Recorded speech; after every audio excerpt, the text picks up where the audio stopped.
সব দিন মানুষের মন একরকম থাকে না। আজকে সকাল থেকেই মনটা খুব খারাপ, কোনো কিছুতেই হাত চলছে না। আমার চাচা শ্বশুর খুব অসুস্থ, ওনার ব্লাড সুগারটা হুট করে অনেক বেড়ে গেছে, তাই ওনাকে হাসপাতালে ভর্তি করতে হয়েছে। তাই রান্নাঘরে আসতে বা আর রান্না করতে একদমই ইচ্ছে করছে না।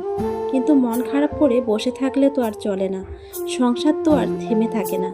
নিজের মন ভালো থাকুক আর খারাপ, ঘরের বাকি মানুষদের তো খাওয়াতেই হবে।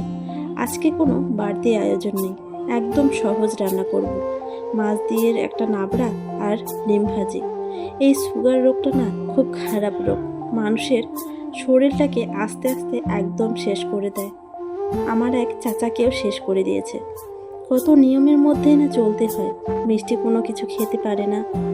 আজকে আর বেশি কিছু বলবো না। আমার চাচা শ্বশুরের জন্য সবাই দোয়া করবেন যেন তাড়াতাড়ি সুস্থ হয়ে বাড়ি ফিরে আসে। আজকে তবে আসি, সবাই ভালো থাকবেন।